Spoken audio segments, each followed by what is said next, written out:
Sa mga hindi po nakakalimot mag-subscribe sa ating channel, ay naniniwala akong sila yung may busilak ang puso at mabuti ang kalooban. Salamat po sa inyo. Naway pagpalain pa kayo. Simulan na natin.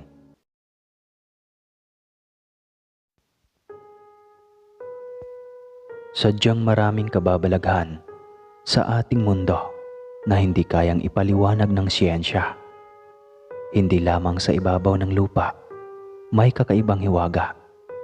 Maging sa ilalim ng tubig ay mayroon ding mga nilalang na sadyang hindi ka panipaniwalang nabubuhay rin. Ang kampo ni Satanas na naghahasik ng lagim ay walang piling lugar at pagkakataon. Basta matsyempohan ka ng mga ito, siguradong masusukat ang tapang na ipinagyayabang mo. Itago na lang natin sa pangalang Lito ang pangalan ni Cinder. Ipinagkatiwala niyang ipasulat sa akin ang karanasang ito na ngayon ay binigyang daan na maisasalaysay ng channel na ito upang maiparinig sa mga mahilig ng kwentong aswang na kagaya ng naranasan nila. At ito po ang kwentong kababalaghan niya. Ang makapal at itim ng ulap ang nagpatigil sa akin sa patuloy na pamamalaot ng gabing iyon. Kumuguhit sa kalangitan ang mahabang guhit ng kidlat at kasunod niyon ay ang malakas na kulog. Nagbabadya ang isang malakas na ulan kaya nagmadali ako na makauwi. Unti-unti na rin kasing lumalaki ang alon. Palakas na rin ang hampas ng hangin. Sira kasi ang aming radyong de baterya. May bagyo sigurong darating o papasok sa aming lugar, kaya hindi ko man lang nabalitaan ng maaga. Tanging liwanag lamang ng guhit ng kidlat ang nagbibigay ng liwanag sa madilim na gabing iyon. Ilang sandali pa ay biglang bumagsak ang napakalakas na ulan. Lumakas ang mga alon at unti-unting lumaki ang mga iyon. Nahihirapan na rin ako sa pagkampas ng sagwan. Mula sa di kalayuan ay may nakita akong red light ng bangkang dimotor.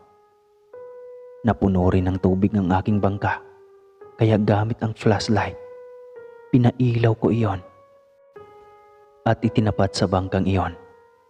Narinig ko ang tunog ng motor niyon. Malapit na sa aking kinaroroonan, kaya napanatag naman ang aking kalooban. Hindi pa panahon para lisanin ko ang mundo. May 4 na anak pa akong binubuhay at maliliit pa ang mga iyon. Nang makalapit na sa akin ang bangka ay sinigawan ko ang may-ari niyon. Pwede ba akong makisakay sa iyong bangka? Puno na kasi ang tubig ni itong maliit kong sakayang pandagat. Ilang sandali na lang at lulubog na ito. Pakiusap ko sa isang lalaki na sa tingin ko ay kasing edad ko lang. Halika, hindi ka talaga ligtas dyan, wika nito. Kaya mabilis akong kumapit sa pakaway ng kanyang bangka. Nang makakapit na ay mabilis akong sumampa sa kanyang sakayan. Mahigpit akong nakahawak sa tarik ng bangkang iyon at umupo na sa laylayan. Ano nga palang pangalan mo? Tanong nito sa akin habang sumasandok ng tubig na pumapasok sa bangka. Ako si Lito, taga riyan sa isla. Pakilala ko naman dito habang bumabalanse sa bangka dahil sa sobrang lakas ng hangin at hampas ng alon. Ganon ba? Tawagin mo na lang akong si Toto. Pakilala rin ito sa akin. Salamat talaga, Toto. Kung hindi dahil sa iyo, marahil nilamon na ako ngayon ng dagat. Pasalamat ko sa kanya. Wala iyan. Sino pa ba ang magtutulungan? Di ba tayong mga parehong mangingisda rin? Wika ni Toto sa akin, kaya napalabi naman ako. Magsasalita pa sana siya nang may namataan akong isang nilalang na nakakapit sa pinakadulong pakaway ng bangka. Hindi ko masyadong naaninag pero parang hubog ng tao din iyon. "Uy tol, may tao na kumakapit sa bangka mo." Wika ko sa kanya na dumudungaw sa kinaroroonan ng nilalang. "Saan? Mag-isa lang ako kanina pa. Baka nasiraan din ang bangka.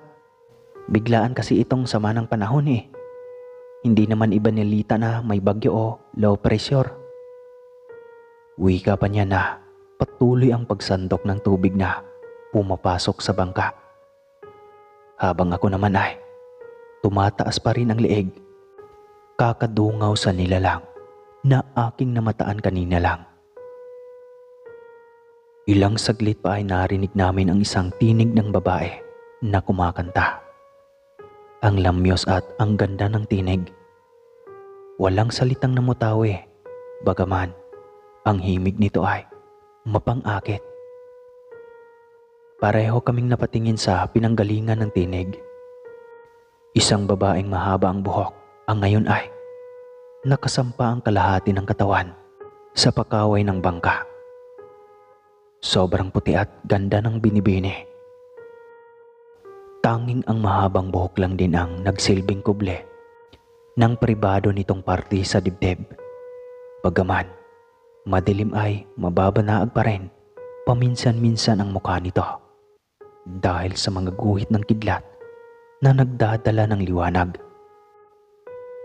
"Sirena yan, sigurado ako." Puna ko, sabay tingin sa may-ari ng bangka na sumaklolo sa akin. "Oo nga, parang sirena nga yan. Paano kung kunin tayo niyan? Hindi ba masamang nilalang ang sirena?" Natatakot na tanong nito, bagamat mahina lamang ang boses at hindi humihiwalay ang tingin sa nilalang na patuloy pa rin ang pagkanta. "Hindi sila masama. Tumutulong nga sila sa mga tao eh. Kaya magpasalamat tayo at ginabayan tayo ng sirena sa ganitong sitwasyon na sobrang sama ng panahon. Lumalaki na rin ang mga alon ng dagat. Tingin mo ba, hindi tataob ang bangka na to kung ganitong kalakas ang hangin at alon?" Wika ko na nag-aalala sa aming sitwasyon. Palakas na kasi ng palakas ang ulan at hangin. Maging ang mga alon ay mas lalong nagsilakihan. Kaya para kaming sumakay ng tsubibo dahil taas baba ang aming bangka at tila ba ang mga lamang loob ko ay nagsitaas baba na rin. "Mahal na Serena, iligtas niyo po kami sa bagyong ito. Alam namin na makapangyarihan ka at kaya mong pakalmahin ang nagsilakihang alon." Sigaw ko pa sa Serena na nasa aming harapan. Lumaki ang ngisi ng nilalang. Unti-unti itong lumapit sa pamamagitan ng pagkapit sa tarik at maya-maya pa ay sumampa na ito sa dalaydayan ng bangka. "Kaya ba nagpakita ka sa amin ay upang tulungan mo kami na makaahon sa karagatan at mapalayo sa panganib ng alon?" Lakas loob na tanong ko sa nilalang. Hindi naman kasi nakakatakot ang kanyang itsura dahil sobrang amo at ang ganda ng mukha. Magsasalita pa sana ang kasama ko ngunit hindi ito natuloy nang makita ang unti-unting pagbabago ng anyo ng nilalang. Humabang bigla ang mga ngipin na parang mga pangil. Ang mga kuko ay ganoon din. Naging itim ang buong katawan habang ang mga mata ay nanlilisik at nagbabaga. Ang mahabang buntot nito na may malalaking kaliskis ay naging kulay itim na rin. Pareho kaming naistatwa sa mga nakita.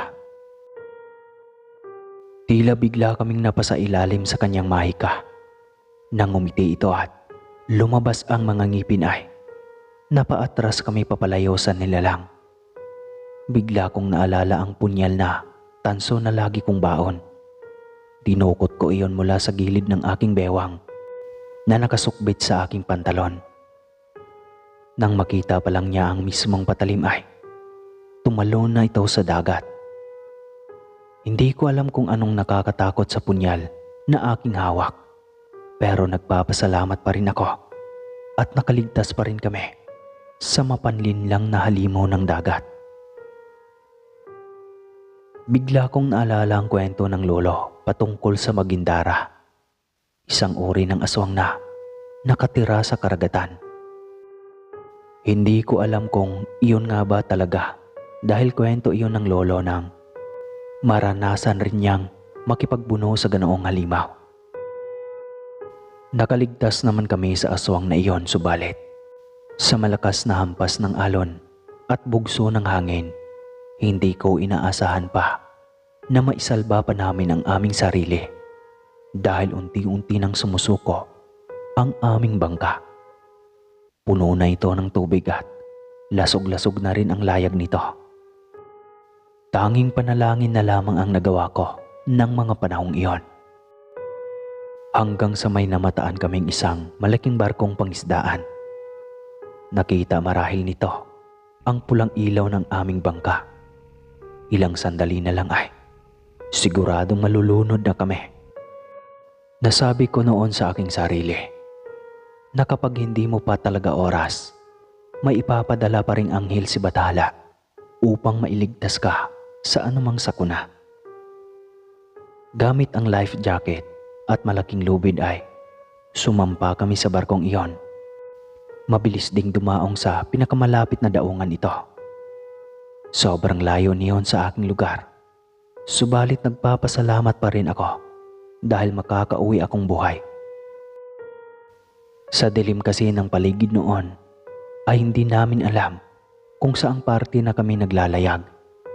Ang pangyayaring iyon sa aking buhay ang hindi ko kailanman makakalimutan. Pero masarap rin palang alalahanin ang mga ganoong pangyayari na minsan mong personal na mararanasan. Pagdating ng araw na ikaw ay uugod-ugod ay marami kang kwentong pwedeng maging pang-aliw sa iyong mga apo na mahilig makinig ng mga kwento ng buhay mo. At ang kwento na isinalaysay ko sa aking mga apo ay maging kwento rin ito para sa mga susunod pang mga henerasyon. At hanggang dito na lang po ang kwentong personal na naranasan ko. Bale, may pangalawa pa akong kwento para sa inyo. Ito rin ang kwentong aswang ni Lolo na sa dagat ng Bicol. Itago niyo po siya sa pangalang si Ding. Binata pa noon ng lolo nang makilala niya si Felia. Hindi rin tunay na pangalan. Maganda raw ang babae at sobrang ganda rin ng boses. Nasa tabing dagat siya noon habang tumutugtog ng gitara. Sinabayan niya ito ng kanta ng asin na pinamagatang Kapaligiran. Nasa kalagitnaan siya noon ng pagkanta nang bigla siyang sabayan ng isang magandang tinig. Bigla siyang napatingala sa kinaroroonan ng tinig na iyon mula sa kanyang gilid. Ay! Nakangiting bati nito sa kanya. Ang ganda naman ng boses mo. Kanta ka naman ulit. Pakiusap noon ng lolo habang nakatitig sa magandang binibini. Hindi mo man lang ba ako kikilalanin bago pa kantahin? Tanong nito sa lolo. Kaya napatayong bigla ito, sabay lahad ng kanyang kamay. Si Ding nga pala. Ikaw? Nakangiting tanong nito habang nakalahad pa rin ang kanang kamay niya. Malaya iyong inabot ng dalaga at nagpakilala ito. Felia, maikling wika nito at ngumiti na ng pagkatamis-tamis. Sa tagpong iyon naramdam ni Lolo na may paghanga siya sa dalaga, maging ang babae ay ramdam niyang may gusto rin sa kanya. Kinabukasan ay ganoon pa rin. Lagi pa rin itong nakipagtagpo kay Felia at ang hindi niya alam na laging nakamasid ang kanyang ina sa kanilang mga lambingan. Lumipas pa ang ilang buwan at naging magkasintahan ang dalawa. Hanggang sa pinunanan ng ina ang madalas na pakikipag-usap nito sa hindi pamilyar na babae. Maski ang lolo ay noon lang din naisipan kung bakit hindi niya naisipan na itanong sa dalaga kung saan ito, kung taga saan ito, kung dayo ba ito, at kung saan tumutuloy. Lagi kasi siyang nalilibang sa pakikipag-usap dito. Ano ka ba, Siding? Akala mo ba magandang pagmasdan na ang babae pa halos ang nanliligaw sa'yo? Ni hindi mo alam kung taga saan iyang nilalang na iyan? Paano kung isa pala itong diwata? Paano kung isang araw ay nawawala ka na pala at dinala ka na sa kanilang daigdig? Gusto mo ba iyon? Mga katanungan ng kanyang ina noon habang galit na galit sa lolo si Deng. Ay, maganda nga yun, ma. Ayaw mo noon. Mapapangasawa ko ang isang magandang diwata. At kapag nangyari na iyon, sa tuwing uuwi ako sa mundo natin, dadalhan kita ng mga ginto bilang pasalubong. Pagbibiro pa noon ng lolo, kaya nabatukan siya ng kanyang ina. Ginawa mo pang biro ang lahat. Akala mo ba makakabalik ka pa dito sa mundo mo kapag kukunin na iyang kaluluwa mo ng masasamang elemento? Tanong ng ina. Ang hindi nila alam, hindi lang pala basta ito nilalang. Isa itong aswang ng dagat na umiibig kay lolo. Lingid sa kaalaman ng lolo noon, may isang babae na sobrang gusto siya at gusto rin ng kanyang mama na mapangasawa niya dahil bukod sa kilala niya ito. Nakikita niya na maganda ang kinabukasan ni Lolo Siding kapag kasama niya ito dahil may kaya ito sa buhay. Kaya sa araw ng kaarawan ng lolo ay pinaghandaan ng dalawa ang kanilang plano na pikutin ang Lolo Siding. Nahihibang na raw kasi ito sa babaeng gabi lang niya makikita at pagsapit ng alas 11 ay nagmamadali ring umalis. Bumili ng maraming alak ang kanyang ina sa araw na iyon na kanyang kaarawan. Hindi pumasok sa utak ng lolo ang magduda sa nakalaang setup ng ina. Pagdating ng gabi ay sobrang lasing na ng lolo, maging si Aida na gustong mapangasawa ng kanyang mama ay makainom na rin. Pinapasok na ng ina ang dalawa sa kwarto ng lalaki kinagabihan. Naging matagumpay nga ang plano ng mga ito dahil ang babae na mismo ang gumapang kay lolo at gumahasa. Nang magising ang mga ito ay parehong nagulat dahil kapwa sila nakahubad. Ang tagpong iyon ang nabungara ng kanyang ina. Kaya siya inobliga na pakasalan ang dalagang si Aida. Sobra ang panlulumo noon ng lolo. Ayaw niyang pakasal sa babae dahil mahal niya si Felia. Tinago niya iyon sa nilalang at patuloy pa rin sa pagkikipagkita rito. Ngunit isang buwan lang ang lumipas ay nabalitaan na naman niyang nabuntis niya si Aida. Nanlulumo man ay nagpasya na lamang siya na ipagtapat sa binibining si Felia ang lahat ng kanyang sekreto. At ang sumunod na pangyayari ay gumimbal kay Lolo Siding. Ang maamong mukha ni Felia ay biglang tinubuan ng buntot na maitim at malalaking kaliskis.